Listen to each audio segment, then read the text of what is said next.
A lot of the issues that people are dealing with in life, they really don't have to deal with them if they only knew what to look for.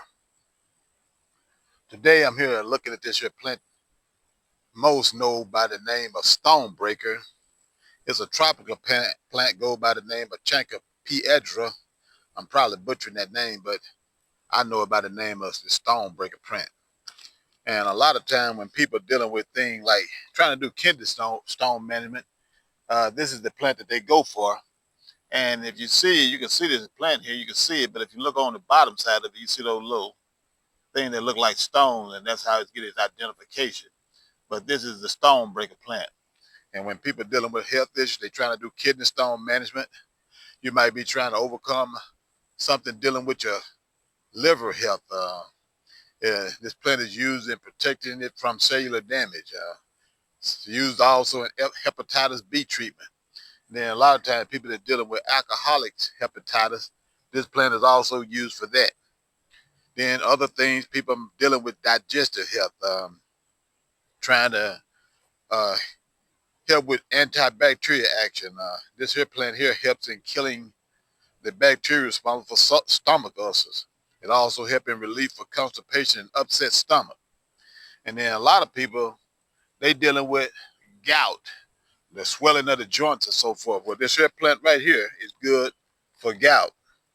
And then one of the main ones that I like on here, because I see a lot of people dealing with this here, you're dealing with your blood sugar and blood pressure management.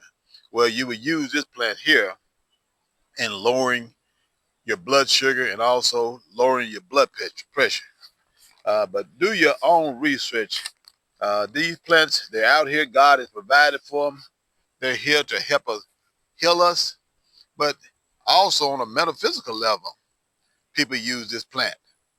They use it for things like clearing blockages and negativity in one's life. They use it for spiritual protection and attracting blessings. Some people would know it as good luck. Also, you might want to have, be good at speaking, or good at enhancing. You're trying to have persuasion skills, good communication when dealing with other people.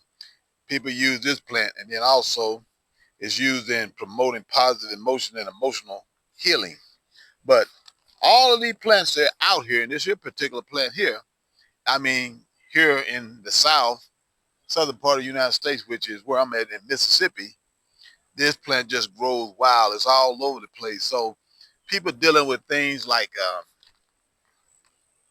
kidney stones and things like that, I mean, there is no reason why they should have to deal with them. But I understand the world that we live in today, a lot of that knowledge and research has been lost. But all these plants are around us, just like we was told in the Bible that the, the leaves are for the healing of the nation, giving us all these plants so that we can have these various healings and so forth. But here on this property that I'm living at, I mean, it's just an abundance of herbs and plants just out here for free.